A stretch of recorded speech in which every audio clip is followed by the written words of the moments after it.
Hi hello നമസ്കാരം, ഷാനുവാണ്. ഇപ്പോ വാർത്താ മാധ്യമങ്ങളിൽ മൊത്തം കാണുന്നൊരു കാര്യം മുട്ടലാണ് കേട്ടോ.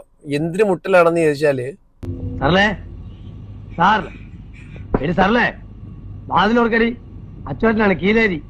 മാമുക്ക ഇപ്പൊ മുട്ടിയത് പോലെ അല്ല കേട്ടോ, കാര്യമായിട്ട് തന്നെയാണ് മുട്ടുന്നത്. മുട്ടല് കേട്ട് ആൾക്കാർ വളരെ ഭയത്തോടു കൂടിയാണ് ഉറങ്ങുന്നതെന്ന്. സത്യം പറഞ്ഞാൽ അതൊക്കെ കേൾക്കുമ്പോഴേ ചിരിയാണ് വരുന്നത് കേട്ടോ.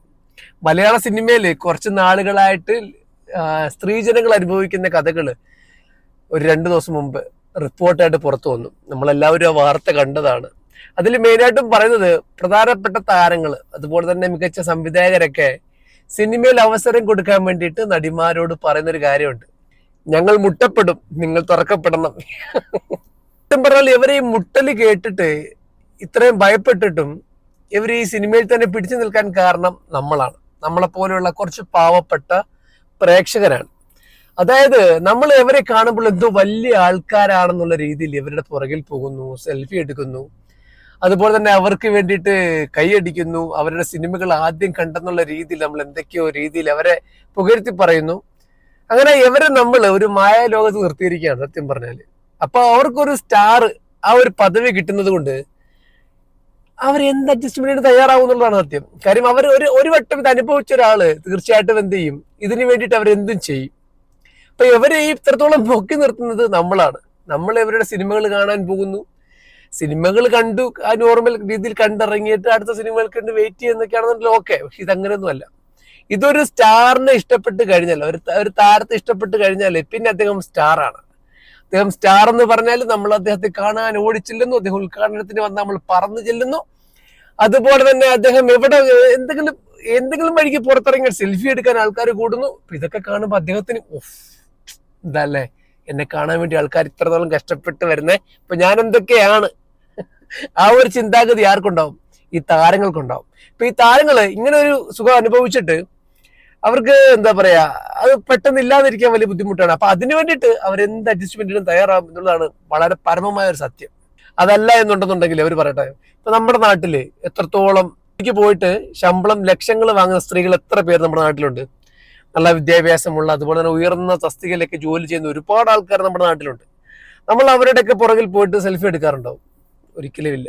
പക്ഷെ പണം മാത്രമല്ല, ഇതൊരു പ്രശസ്തിയും കൂടെ കിട്ടുമ്പോഴേ ഇതിന്റെ പുറകിൽ പോകുന്നു എന്ന് പറഞ്ഞാണ് സത്യം കേട്ടോ.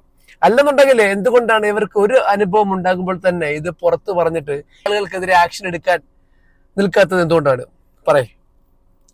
ഒരു അനുഭവം ഉണ്ടാകുമ്പോഴും സത്യം പറഞ്ഞാൽ നമ്മളൊക്കെ എന്ത് ചെയ്യും? നമ്മൾക്ക് അയാളിൽ നിന്നുള്ള ബിഹേവിയർ ഇഷ്ടപ്പെട്ടില്ലെന്നുണ്ടെങ്കിൽ നമ്മൾ തീർച്ചയായിട്ടും നമ്മൾ സമൂഹത്തിൽ വരും, സംസാരിക്കും, കേസ് കൊടുക്കും, അയാളെ അറസ്റ്റ് ചെയ്യിപ്പിക്കും. ഇത് 1, 2, 3 വട്ടമൊക്കെ ഇതുപോലെ അനുഭവിച്ചിട്ട് വന്നിട്ട് മാധ്യമങ്ങളിൽ വന്നിട്ട് ഇതുപോലെ അദ്ദേഹം എന്നെ ഒരുപാട് തവണ പീഡിപ്പിച്ചിരുന്നു, നമ്മൾ കടക്കാൻ നേരം ലോക്ക് റൂമിൽ വന്നിട്ട് വളരെ മോശമായിട്ട് സംസാരിച്ചിരുന്നു, എന്തൊക്കെ പറഞ്ഞു നിൽക്കേണ്ട ആവശ്യകത എന്താണെന്ന് മനസ്സിലാവുന്നില്ല. അതുപോലെ തന്നെ ഇപ്പൊ വേറൊരു റിപ്പോർട്ടിൽ പറയുന്ന സംഭവം എന്താണെന്ന് വെച്ചാല്, അത് ഇതിന് വഴങ്ങാത്ത ആൾക്കാരുണ്ടെന്നുണ്ടെങ്കിൽ അവരെ എന്താ പറയാ, ആലിംഗന സീനുകൾ, ലിപ് ലോക്ക് സീനുകൾ, അതൊക്കെ ഒരുപാട് ടേക്ക് എടുപ്പിക്കുമെന്ന്. അപ്പൊ ഒരുപാട് കഷ്ടപ്പെട്ടിട്ടാണ് ഇവരൊക്കെ ഇവിടെ നിൽക്കുന്നതാണ് സത്യം പറഞ്ഞാല്. നിങ്ങൾക്ക് ഇതൊക്കെ കളഞ്ഞിട്ട് നിങ്ങളുടെ അഭിമാനമാണ് നിങ്ങൾക്ക് വലുത് എന്നുണ്ടെന്നുണ്ടെങ്കിൽ ഒന്നെങ്കിൽ നിങ്ങൾ സ്വന്തമായിട്ട് സിനിമ എടുക്കുക. നിങ്ങൾ പൈസ മുടക്കി ഒരു സിനിമ എടുക്കുക. അതിന് കഴിവില്ലയോ? നിങ്ങൾക്ക് ഇതുപോലുള്ള പീഡനങ്ങൾ ഏറ്റു നിൽക്കണ്ടേ? തൊഴിലുറപ്പിന് വെക്കൂ.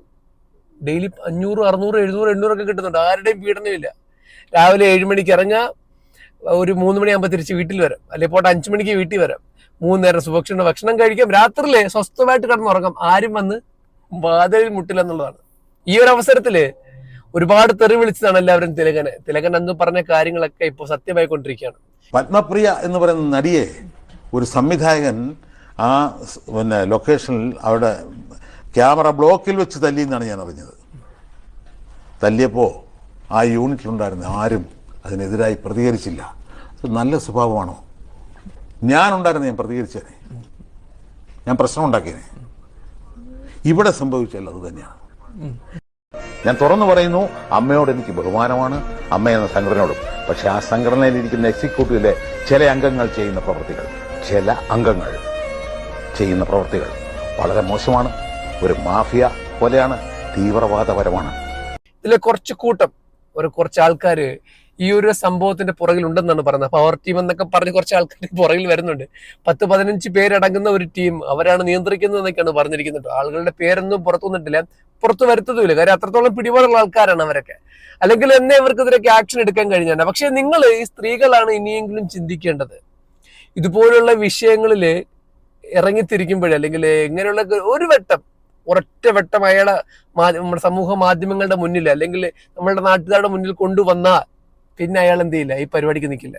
നിങ്ങളുടെ ഈ മൗനമാണ് സത്യം പറഞ്ഞാല് അവർക്ക് വീണ്ടും വീണ്ടും ചെയ്യാനുള്ള ഒരു ഏളുതരമായിക്കൊണ്ടിരിക്കുന്നത്. എനിക്ക് ആ നായികയുടെ പേര് ഓർമ്മ വരുന്നില്ല. നമ്മുടെ ദാദാ സാഹിബ് എന്ന് പറഞ്ഞ സിനിമ, മമ്മൂക്കയുടെ സിനിമയിൽ അഭിനയിച്ച ഒരു നടി. അവരെ വളരെ കാണാനൊക്കെ നല്ല ഭംഗിയുള്ള ഒരു നടിയാണ്. സത്യത്തിൽ 1-2 സിനിമയിൽ അവർ അഭിനയിച്ചിട്ടുണ്ട് കേട്ടോ. ഈ ഇടയ്ക്ക് ഒരാൾ അവരുടെ ഒരു ഇന്റർവ്യൂവിൽ ചോദിക്കുന്നുണ്ടായിരുന്നു, അതായത് പിന്നെ സിനിമകളിലൊന്നും കണ്ടില്ലല്ലോ എന്ന് പറഞ്ഞപ്പോൾ അവർ വളരെ വ്യക്തമായിട്ട് തന്നെ പറയുന്നുണ്ട് ഈ സംഭവം. നമ്മളെപ്പോലുള്ള ആൾക്കാർക്ക് സിനിമയിൽ നിൽക്കണമെന്നുണ്ടെങ്കിൽ ഒരുപാട് പല തരത്തിലുള്ള അഡ്ജസ്റ്റ്മെന്റ് ചെയ്യേണ്ടി വരുമെന്ന്. ഇതൊന്നും കണ്ടിട്ടും ഈ നാട്ടിലെ സൂപ്പർ താരങ്ങൾ എന്ന് പറഞ്ഞു നടക്കുന്ന താരങ്ങള് അവർക്കെതിരെ ആക്ഷൻ എടുക്കുന്നില്ല, അവർക്കെതിരെ സംസാരിക്കുന്നില്ല. അവർക്കും ഭയമാണ്. ചുരുക്കി പറഞ്ഞാൽ അവർക്ക് പോലും ഭയമാണ്. അപ്പോഴാണ് ഈ പാവപ്പെട്ട പെൺകുട്ടികൾ എന്ത് ചെയ്യാനാണെന്നുള്ളതാണ്. പിന്നെ ഇവർക്ക് ഞാൻ നേരത്തെ പറഞ്ഞതുപോലെ നമ്മൾ ഈ ഉയർത്തി കൊച്ചിരിക്കുന്ന സ്റ്റാർഡം അത് ആവശ്യമുള്ളതുകൊണ്ട് അവർ മിണ്ടാതെ നിൽക്കുന്നതാണ് കൂടുതൽ പേരും. അതല്ല ശമ്പളമാണ് ആവശ്യം, അല്ലെങ്കിൽ പണമാണ് ആവശ്യം എന്നുണ്ടെങ്കിൽ ഒരുപാട് പണികൾ ഞാൻ പറഞ്ഞ പോലെ പുറത്ത് കിടപ്പുണ്ട്. ആരെയും ഭയക്കാതെ കിടന്നുറങ്ങാൻ പറ്റുന്ന ഒരുപാട് ജോലിയുണ്ട്. ഇപ്പൊ പലരും പറയുന്നത് രാത്രിയിലായാല് കതകിലിട്ട് മുട്ടലാണെന്നാണ്. കതകിലിട്ട് മുട്ടിയിട്ട് അവർ ഈ വെള്ളവും അതുപോലെ തന്നെ മറ്റ് കഞ്ചാവും കാര്യങ്ങളൊക്കെ അടിച്ചിട്ട് വന്നിട്ട് ഈ പെൺകുട്ടികളോട് വളരെ മോശമായ രീതിയിലേക്ക് പെരുമാറുന്നതാണ് പറയുന്നത്. ഇത്രത്തോളം കഷ്ടപ്പെട്ടൊക്കെ സമ്പാദിക്കണോ മക്കളെ പണമെന്ന് മാത്രമേ എനിക്ക് ചോദിക്കാനുള്ളൂ കേട്ടോ. മലയാള സിനിമയുടെ ഒരു മോശപ്പെട്ട സമയം തന്നെയാണ് സത്യം പറഞ്ഞ. ഇപ്പം ഒരു 4-4.5 വർഷം ഈ റിപ്പോർട്ട് പലയിടങ്ങളിലും പൂഴ്ത്തിവെച്ചിരുന്നതാണ്. അന്നേരം തന്നെ ആ ഒരു റിപ്പോർട്ടിന്റെ കാഠിന്യം നമുക്ക് മനസ്സിലാവും. ഈ റിപ്പോർട്ട് പുറത്തു വന്നാൽ പല ആൾക്കാർക്കും തലയിൽ മുണ്ടിട്ട് നടക്കേണ്ടി വരുമെന്നാണ് പറഞ്ഞുകൊണ്ടിരിക്കുന്നത്. അതുകൊണ്ട് തന്നെയാണ് ഇത്ര നാൾ ഇത് പുറത്തു വരാതിരുന്നത്. പുറത്തു വന്നപ്പോഴോ ഇത് ഞെട്ടുന്ന പല കാര്യങ്ങളും ഉണ്ടായി. പോസ്കോ കേസ് വരെ എടുക്കേണ്ട തരത്തിലുള്ള പീഡനങ്ങൾ ഈ സിനിമ ഫീൽഡിൽ ഉണ്ട് എന്നാണ് നമ്മൾക്ക് ഇപ്പൊ അറിയാൻ കഴിഞ്ഞിരിക്കുന്നത്. എന്താ ഇതുവരെയും തെളിവില്ലെന്ന് പറഞ്ഞ് നടന്നിരുന്ന സർക്കാർ ഇപ്പൊ റിപ്പോർട്ട് പുറത്തു വന്നോട് കൂടിയിട്ട് പറഞ്ഞിരിക്കുന്നത് ഈ മൊഴി കൊടുത്ത പെൺകുട്ടികളിൽ ആരെങ്കിലും ഒരാൾ തെളിവുമായിട്ട് സർക്കാരിനെ പോലീസിനെ സമീപിച്ചാൽ അതിനെതിരെ ശക്തമായ നടപടി എടുക്കുമെന്നൊക്കെയാണ് കേട്ടോ. കാത്തിരിക്കാൻ നമുക്ക്.